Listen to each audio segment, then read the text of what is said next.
Welcome to the Therapist Book Club, where two therapists dive into their favorite books and the powerful mental health themes they uncover. Whether you're here for literary inspiration, therapeutic tools, or just some lighthearted conversation, you've found the right place. So get cozy and let's dive into the pages together. All right, welcome back to another episode of the Therapist Book Club. We are here talking about Turtles All the Way Down. This is a book I read a while ago, but Kirsten just finished it fairly recently. So we're going to jump right in and talk a little bit about some of the themes in this book, some things to look at from a clinical perspective as a clinician, and then maybe as maybe a person dealing with some of these symptoms, or somebody that might know somebody dealing with some of the symptoms that you might see in the book. Okay, so in this book, the main character deals with obsessive compulsive disorder, or OCD, which is a version of anxiety. She has a lot going on in her life. There's a lot of craziness that she deals with throughout the book, but lots of spiraling thoughts and compulsive behaviors. And it makes it really difficult for her to maintain relationships and to feel stable and secure. So that's kind of a very thought. Side Yeah. note, she's like investigating the disappearance of which, Millionaire. to be fair, I'm like, is not really a big part of the. I feel like it starts out that way, but it ends up not being. Like, I really have forgotten all about that until, like, what was it, the last chapter that it like comes to a conclusion? Yeah, yeah, it like that part of it wraps up a little bit. Yeah, but it starts out the book with the disappearance of a local billionaire, and she had had a prior friendship with the son of local billionaire. Um, I love this book. I will say that's my only critique is I forget that part's even in there. Yeah. I like forget that, but that is like the whole like inciting. How it starts off the story. Yeah. It's like the hook that draws you in. Like, what is this? Like, what are these Right. teenagers doing? This is not what Yes. you should be And doing. I guess it is sprinkled in there, but then it gets so deep in the OCD that Mhm. it becomes uh like almost a memoir of a Mhm. teen with and I would say severe. I do think it's a severe Yeah. case of OCD. Um, But I wonder if the mystery behind it, like the mystery of solving this crime or this puzzle is like a way for the author to like show that sometimes like I don't know, did her OCD exist before this, or did this like spark something in her, or yeah, I think it did. I think it has always because remember it talks. She already had a therapist prior to this book opening. yeah. I wonder a little bit about.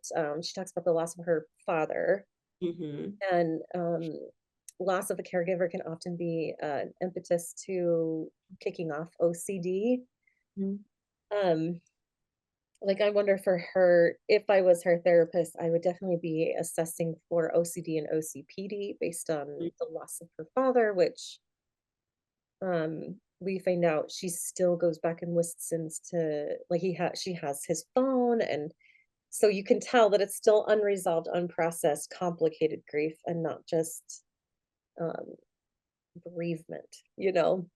Mm-hmm. But yeah, I do wonder if it was there. I don't know if there's enough backstory in the book to know if it was prior to that, but her friend, shoot, I can't think of the friend's name, her bestie, Daisy. Daisy.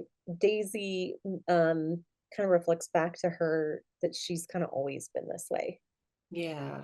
So I would assume so maybe it was not there before dad's death. I mean, sorry, maybe it was there, but Daisy does make comments as though this is just how Aza is and how Aza always has been. Mhm. And I think, like you said, like a death of a parent could be something that like triggers it to be more intense. And maybe this billionaire's death or disappearance is something that's like triggering as well, to say like, can I save him in a way I couldn't save my dad? Or I mean, I wonder if there's some ties there. Maybe that's why that storyline is a part of the beginning of the book Yeah. and woven throughout. Yeah, I mean, that definitely is a theme. Maybe it is, so I love this author. I loved the book. This is definitely a book that I listened, I like didn't take, I didn't want to stop listening. I would listen to big chunks at a time. It was great writing. This is the same man that wrote The Fault in Our Stars, which is also a beautiful, great book. I think Mhm. technically they're YA, young instead Yeah, of adult books, but it definitely is a very mature YA, I would say. Um, yeah. but not that that's a problem or anything. Maybe it's now they have new adult. There's like an in between like adult and YA. Oh, I didn't know that. I wonder. Anyway, it feels like a really mature themes for YA. Um, or maybe I'm not mature enough. I don't. But I think the OCD that she experiences is um I think there's people out there who will relate to that. I think there's people out there who will relate to the level of illness. Maybe Yeah. their illness is something different, but definitely, I think that's we loved The Fault in Our Stars because I think we could look at the message of loss in there and recognize how that feels. Mhm. But I personally, I would say, um, if you are a therapist out there, since this is the therapist book club, and you haven't had a lot of experience with OCD, this is a great book to add to your list. Um, because I would say this is not a glamorized OCD. This is not a like, um, what's the right verbiage? Like, It's not like a picture. It's not like what the movies portray as like double checking the doors are locked or cleaning the right. surface 100 times. Like Mhm. it's not that version of Yeah. OCD. In fact, I have actually had a client when I was so Aza's biggest compulsive obsessive thought is around C. diff. Yeah. And I have had this exact young adult client that reminded me so much of her. When I met her, um, she was this age. And yeah, so not to bring her up, but like this is a really realistic um representation of OCD, I would say. Mhm. I will say it's severe. It's a severe presentation of it. Um, but I don't think it really takes away. I looked at I there was one excerpt I wanted to highlight, and she says, so here's the difference. What's the difference between OCD and just being afraid? Mhm. And she said true terror isn't being scared. It's not having a choice on the matter. Mm. And I love that. That when we're fearful of like getting C. diff, we talk to ourselves and we say, okay, but I haven't been on antibiotics. Like I haven't, which actually I didn't even know was a thing until I read this book that but I can talk myself through it and I can not that I have a choice per se that I can change my view on things. I think what she's saying there is I don't have a choice. This is how my brain is working. And I would say as somebody who does treat OCD, that is what's hard about OCD. OCD access one diagnosis, which is like such an antiquated term now, but I don't know what else to call it. That's just because I'm like an old grandma out here these days. But that OCD mood disorder, access one style, is really like I'm in the camp where I would call that a neurodiversity. This Mm. is just how somebody's brain is work. They probably were like this as a child, probably started young, and they can't just choose to stop thinking like that. Like, So as a clinician, how do you help clients that are feeling this like out of control feeling about their thoughts and their thoughts are controlling them? How do you help them start to gain some agency back or some control back mm, over those thoughts like we have in more typical yeah. neurotypical brain? So here's where I will say her therapist in this book, I thought was terrible. Like she was so severe and honest and telling her therapist that she was severe. Therapist like, "Hey, see you in 6 weeks." Like, what, in what reality would you ever be like? So if it's a client I'm seeing in 6 weeks, they are probably ready for termination. Although I will say, my clients with OCD, sometimes we will have monthly appointments when their symptoms are managed well. Mhm. But it is just to continue with like the reinforcing and the reminding, the checking. Mm. So for clients that begin to have like like what does she call it, like a spiral, which Yeah. is, when I read that I was like, and that is what every client calls it. Okay, there's a quote that goes along with that that I highlighted. It said, "The thing about a spiral is if you follow it inward, it never actually ends. It just keeps tightening infinitely. It Yep. just has a tighter hold on you." Yep. So what do I do with these clients is we start talking about that, right? We recognize that this is kind of like an act approach. We start to say, hey, this is a story that my brain tells me. Mhm. And yeah, this is a story that my brain tells me, and I can work on, here's my skills that I use to contain, here's my skills that I use to distract, like whatever it is. But one of the most, well, I don't know. OCD is a complex thing to treat, I would say, because this is for OCD, the mood disorder, there is such a basis of like, this is how their brain works. Mhm. So we're going to work on coping skills and strategies to kind of manage that and stabilize in that realm, like kind of a work with my brain, not against Yeah. it. Because with OCD, that spiral, the minute you say, stop thinking about that, don't think about that, the spiral starts tightening more and more. So we actually, yes, bring some awareness to it. Your brain thinks it's protecting you. Mhm. So if you fight your brain when it thinks it's protecting you, it's going to fight harder. Mhm. Like I always Mhm. say, the brain is a little golden retriever. It is smart and intelligent, and it is like, hey, I'm doing a good thing, aren't I doing a good thing, I'm like stressing about this so much, I'm doing such a good thing for you. Please love me still. Yes. Yeah, and I think with OCD there's a component of that that Aza gets into is I think she's, so they relied a lot on medication. Medication is a great option, but I don't think it's enough. Mhm. And so I think my critique of the therapist is she relied too much on the medication managing. And That was the thing I got, that this was a med manager therapist, like a psychiatrist that you might only see yeah, like once right. every couple of months, not necessarily like a therapist you would be doing deep dives and doing a lot of therapeutic work with. That was the inkling I got. Yes. And some psychologists and psychiatrists will see their clients. And I mean, they talked a lot about mindfulness, which is a fantastic Mhm. strategy for managing and maintaining stability. Mhm. Um, but I think there needs to be rescue skills. And um, like I do have clients who a lot of my OCD clients are coming, it's a perinatal like OCD.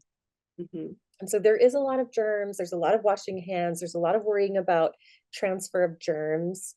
Mhm. Um, and so for them, what I'm doing is like I have some clients who hand washing is a big thing for them. They wash their hands until they're cracking and bleeding. And is that fine? I mean, I guess. But for them, no, it's not, because they're feeling like that hurts, or I see it and I know I'm out of control, right? Um, or that's what it feels for them.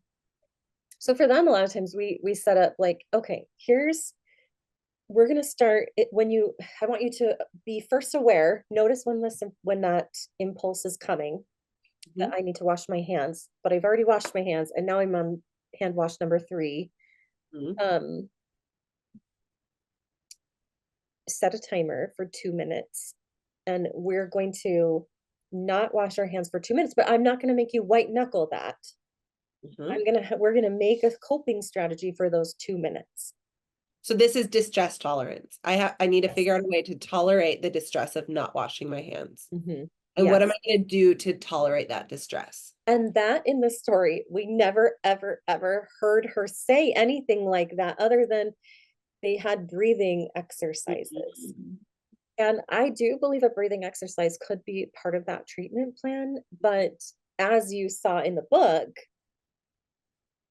she would breathe, but it wouldn't turn off the thoughts, right? Like, so for my OCD clients, I have a formula. It's distract plus relax equals coping. Mm. So you we're going to look at a coping pair, something Mm-hmm. that's relaxing. So it might be deep breathing, but we're going to pair it with something distracting. Mm-hmm. So we might be doing like a guided meditation that can distract my mind because I'm listening to a voice while I'm also deep breathing. It might be a warm shower and I'm listening to a favorite podcast or my favorite music. Um, one of my favorites, it was like a child client came up with this pair, and they like to play their video games. It's like they'll go get their blanket and put it in the dryer, wrap themselves in a warm blanket and play their video games. Perfect. There's we're relaxation is I always call it the language of the body.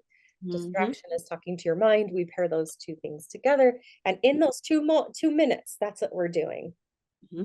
Eventually we're going to desensitize, because I do deviate. I will just, this is my bias. I will deviate a little bit from ERP, the exposure therapy, because I've worked with a lot of people where I've had to do EMDR after because it ended up being kind of a traumatic experience for them, Yeah. to see videos of children dying, or like not children, not video, like pictures of or whatever, Mm-hmm. to desensitize that. And there's probably clinicians listening to this that would say, well, then it wasn't done appropriately. And I will give it to them. And so for me, I'm like, but I want to be really careful of that. If we are doing some exposure, so we're having some exposure to not washing my hands, and I might have germs on my hands, I'm exposing to 2 minutes of it while Mm-hmm. I'm doing some calming. And we're going to stay at 2 minutes for as long as we need to. Very, a lot of titration, like a lot of Yes. that, like little Yes. doses of the And discomfort. then you can wash your hands. Yes. We're not, because if we take away the way the brain is made, if we take away the brain, that puppy brain is coming to them saying, look, I'm doing a good thing. I'm protecting you from germs. And we cannot fight that. Like our brain is pretty rigid. Like I'm like, it's the smartest dumb thing out there, right? Like it's just doing what it's programmed to do. Mm-hmm. Um, it's funny because my dog is, I'm saying a golden retriever, but I have an Australian shepherd who is the smartest dumb animal. Yep. Me too. Remember? And I'm like, that is like our brain. But and then you can wash, because if we try to remove that, that's when panic will start. That's when the Yeah. spiral, Aza talks about that. Um, yeah, I when she's in the hospital, that's the part. It was really hard. It was I know. really hard. So I Yeah. really am like, that was a her problem, but that was also like a therapist. Yeah. I don't want to just blame the therapist always. I know it's always the moms and the therapists that get blamed, right? But to me, I'm like, how did no one see the impact, or like why weren't we assessing for that? We know that she was fearful of C. diff. We know that she was fearful of being in the hospital. She was fully open and like vulnerable about sharing that with her therapist or whoever this person. Mhm. And so I'm like, if that was me, and if and I don't know what worlds you can go to the hospital and be someone's therapist in the hospital and outpatient. So unless you're a psychiatrist and that's your job, right? But for me, I would have wanted to consult with the therapist and say, hey, this is like her biggest Worst nightmare. to really be providing her support and some supervision to make sure that she's doing okay. Yeah, And I would have been working so hard to get her out of that hospital, I know. like just with it being such a huge trigger. Yeah. But yeah, so I'm like, my biggest critique is it's not a critique of the book. I like the story a lot. Mhm. I love reading it and seeing Aza because I think she was just such an authentic representation of things that I do see in my office from time to time. Um, but it was like, I was like I was mad at this like really hands-off approach. That's like, okay. She said there was one thing that she said that really made me laugh, because I was like, I bet it does feel like that in therapy. I know I can feel that way in therapy. When she was like, my therapist wanted to see me back in, was it like a month, or it was like a few weeks. She goes, Mhm. that's how you know you're doing bad, because when I'm doing good, she wants to see me back in 6. And I Yeah. was like, oh, Yep. But I was just thinking, like, so here's the thing, she clearly wasn't, like, better. Yeah. So why did she not have a consistent routine of therapy? Like, she needed EMDR. She needed, like, like a supportive, even a CBT approach to coping. Mhm. She just needed really consistent therapy appointments. She needed to be at the doctor at with her therapist even every other week. Well, so I know from reading about the book that it was based on the author's own experiences of OCD. So I wonder if at the time when he was receiving treatment or lack of treatment, this was the approach given to him years ago. Like, I wonder if there just wasn't as much information or knowledge about how to treat OCD, especially this type of OCD when it isn't that traditional, like wash your hands. A lot of hers was thoughts. Well, Yeah. she did have the compulsions of Mhm. cleanliness too, but Yeah. um, I wonder if that was his experience, is like he didn't get that like wraparound care that we try really hard to give today. Mhm. Because I wanna go on record and say that to effectively treat OCD, medication's not gonna do it alone. Yeah.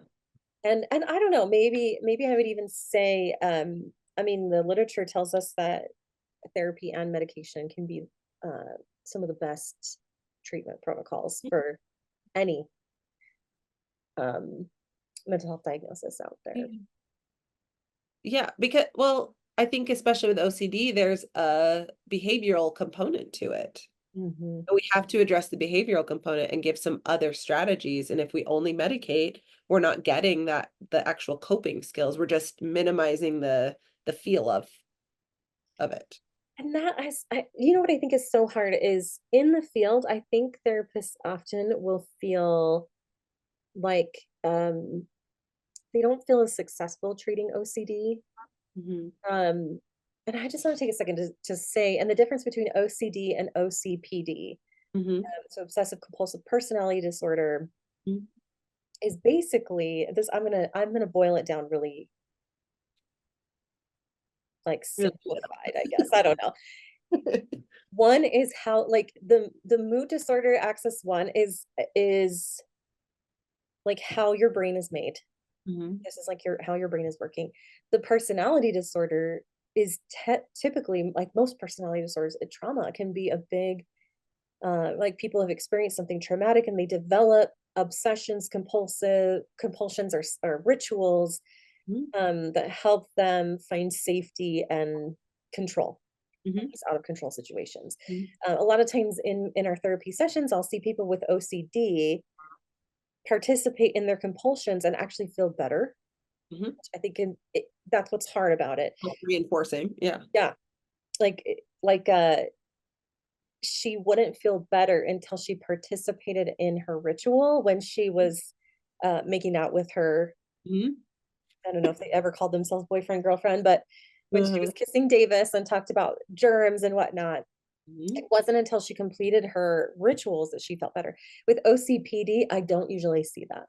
They can participate in the rituals and the behaviors, and they still don't feel, they like keep going trying to find that to feel it because Mhm.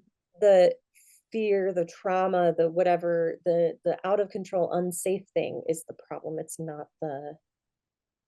just not systemically the same. Mhm. And so those are like I just wanna say that out loud because that is Yeah. something that, like, other therapists that I mentor, they often are like, "How do you tell the difference?" That is actually one of the biggest things I personally see. Mhm.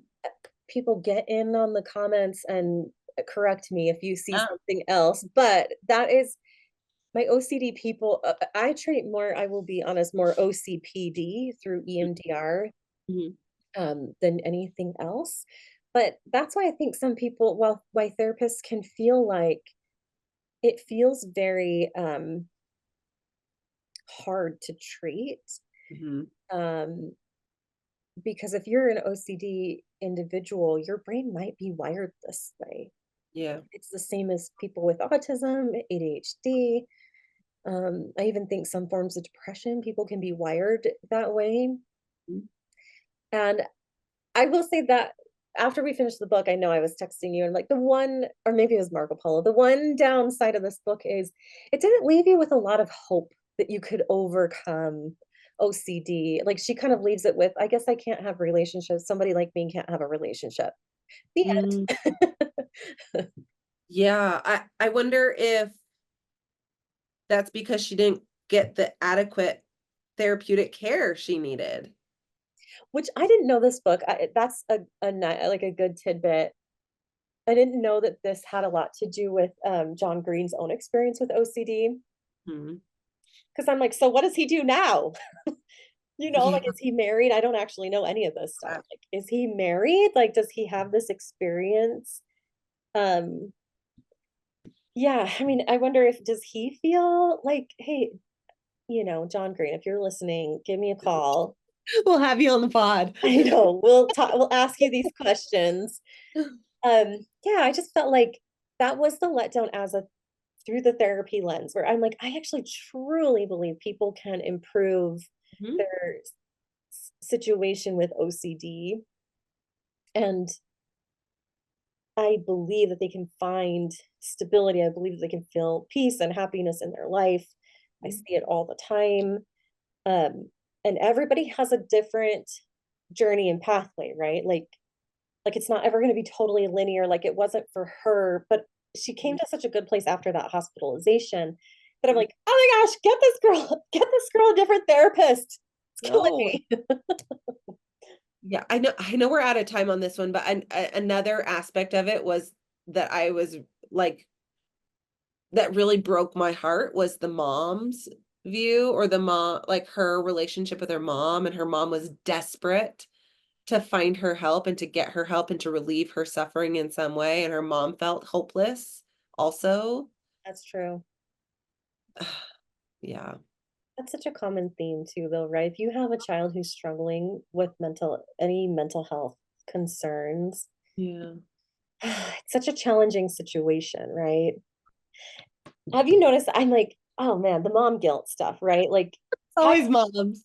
I was like, I felt mom guilt while I was pregnant with my first child. Like, I did not even like cap her out, and I was already like, what have I done? Yeah.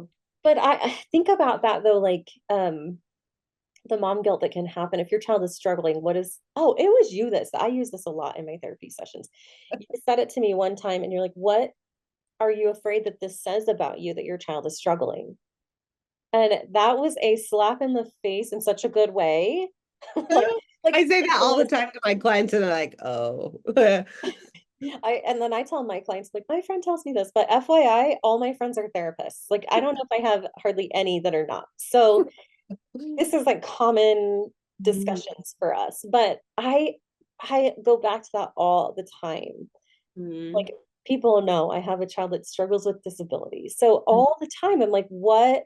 All right, I'm having a big experience. So like, what am I afraid this says for me? And I wonder if the mom, like, I related to the mom so much though, because I think I told you about the lifesaver incident with my daughter. She swallowed a lifesaver whole. She was having a whole panic. It was like a 30-minute panic attack, and her before the school finally called me. And it was time to get on the bus, but the nurse was so afraid to send her home. So she calls me up and she looked at me like I was the meanest mom ever because she wanted to repeat the whole thing and be so kind to my daughter. And every time she did that, my daughter welled up again and we like started panicking again. And I was just like, it's fine. She's fine. It's okay. I've got this. We've got this. She's fine. And the nurse Mhm. was like, do you want to hear? Like, I remember she asked me, like, so do you want me to tell you more? I was like, oh, we're fine. It's fine. Oh, We're fine. oh, And the mom was a little bit like that. Like, yes. and I don't think it's because the mom, I don't know. I love finding meaning in this because I'm like, who knows what John Green was thinking? But I related to that because I'm like, when you have a child with anxiety or panic disorders or of any sort, because I do think she probably has a co-occurring panic disorder with her OCD. Um, Sometimes you just have to keep it that lighthearted, like it's fine, it's okay, we got this, we're gonna handle this, you'll be okay. I feel like I remember getting the sense that she needed her to be fine so that mom could be fine. Like it almost felt like, please be okay, because I'm gonna fall apart if you're not okay. Isn't that, it's interesting with literature that you can read it and get these different takeaways. Yeah. It always makes me wonder about, like, we get these different takeaways because we're reading this through the lens of our world experience, Mhm. and yeah, maybe the mom did need it to be okay because she was barely hanging on as a Mhm. single parent, a Mhm. teacher, which Mhm. is a stressful Or job. although maybe I'm reading into, maybe I'm remembering that that was maybe Aza's perspective of her mom. Like, I have to be okay so that I'm not a problem for her, because I know she's struggling too. Like, Yeah, that was maybe. a common thing for Aza, and maybe for people with OCD, that they always feel like a burden, or like, Mhm. I if if I have this experience of like my symptoms, then I'm causing harm to the people around me and they're gonna worry. And so yeah, maybe that is the part you picked up on. I think that's a really common experience. She's a Mhm. very mature, You know, well, she's 17. yeah, I think older teen, definitely. Yeah, I was like, I don't even know if she was in her senior year. I feel like, well, Can't she remember. drove, so she must have been at 16, right? Yeah. But yeah, I don't even know if she was in her senior year that year, but now I can't remember for sure, for sure. Maybe she was. I don't know. Now I'm like Can't remember. questioning Oh, myself on oh, it. But 16. She was just 16. okay, I knew she was driving. I did thought it was super ingenious. Their coupons at Applebee's. I was like, okay, great. She's having a really normal teenage experience because that is what you do as a teenager. Mhm. Well, gosh, there's another aspect of it that we didn't touch on, but the like her friendships and her relationships, and how Mhm. her OCD impacted her friendship with Daisy, and the dating, like the kissing, like all of that stuff. We didn't really touch on that, maybe for another day, but Yeah. I mean, that is such an interesting. I loved that Daisy felt like she could be honest. Because I yeah. remember when she kind of calls Aza, um, I had a mom one time tell me, she asked me this question like this, like her child, or her, it was a young adult that was really depressed. And the parent said, like,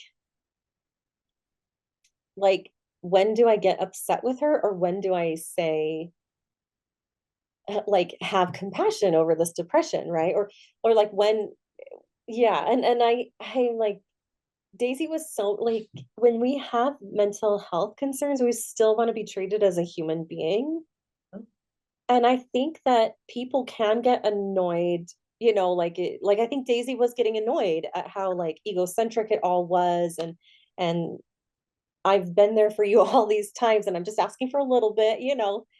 Um, I love that she treated her like a person and still came back and talked to her to save the relationship, because I do think that a lot of people experience isolation or alienation, because we don't have those hard discussions of, like, hey, this is like a lot for both of us. I understand. I'm just going to need a minute. Yeah. I thought that was a really healthy. I mean, it was hard. It was a hard conversation, but I thought it was a healthy conversation to have. Mhm. Well, yeah, because Daisy deserves respect in her relationships too. And just because Aza has OCD doesn't mean that she has like a free pass to treat people like crap. And like, yeah, so I think that's a good point to say, like, if you're a friend of somebody who's dealing with mental illness, you also deserve respect, even if somebody's having a hard time. Boundaries are still Yeah. okay Yeah. and healthy. Yes. Yeah, it's healthy for them to still like. Um, I saw somebody in one of the therapist groups talk about dissociation. Mm. And one of the local experts in trauma and dissociation and stuff like that posted like, boundaries is some of the best ways to get people present Mhm. and out of that dissociation. So, okay, so Tiana, tell me, what can we learn? What can therapists learn from this book?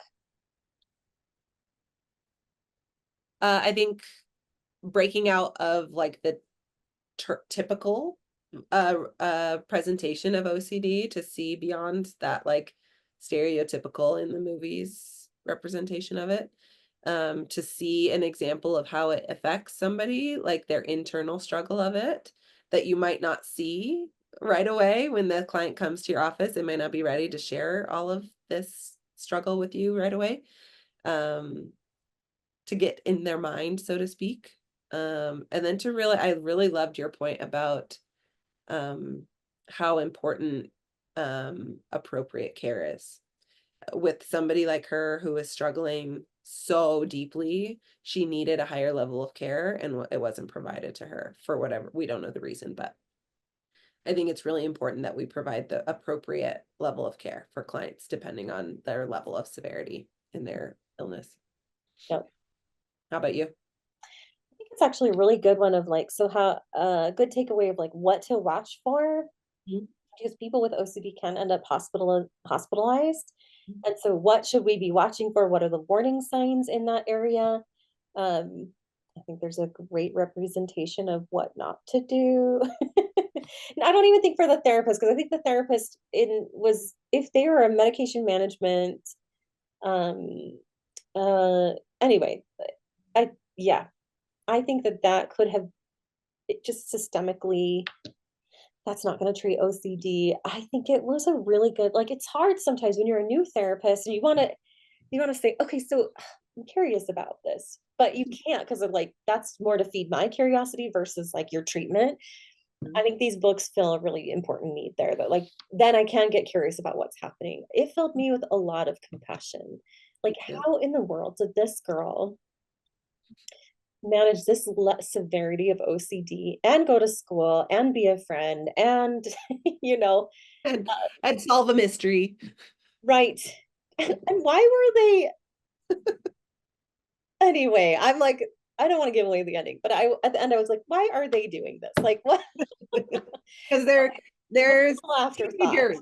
yes but yeah I agree with you I think it's a great way to build some empathy and compassion and I actually think so anyone who supervises interns, this would be a great I think this would be a great activity for them to read this book and then create a treatment plan. Huh? Yep. Gathering like what are in the location that you're at, what is supports that we could have put in place for this child and do like a case study with this. I think that would be a really helpful. This is a put it on your literature, read like come to your internship and read and create a case study for me on this. So we can practice on a fictionalized person versus a real person in our office. I agree. Okay, how many stars? I'm gonna give this one 4.5. I really, really liked it as a mental health memoir. I would have given it a full 5 if first of all, if the ending I think was inappropriate for those children to be solving this mystery, but also it was, like, just such an afterthought, that portion of it, but I think it was a great book. I gave it a 4. I Mhm. gave it a 4. Yeah. Okay. Well, this was a good discussion. I really enjoyed talking about OCD with you. I learned a lot from you. I don't treat OCD in my practice, and I think it's partially due to the things that you brought up of just some fear from my side of like no, and I haven't been trained. I have not received specialized training, and you should receive specialized training to treat OCD. But I learned a lot from you today, so thank you. Thanks. Okay, see ya. Yeah. Thanks for joining us on the Therapist Book Club. We hope today's conversation inspired you to explore new stories and perspectives. Don't forget to follow us for more episodes, share your favorite books with us, and join the conversation on how books and mental health connect on our social media channels. Until next time, keep reading, keep growing, and remember, your story matters.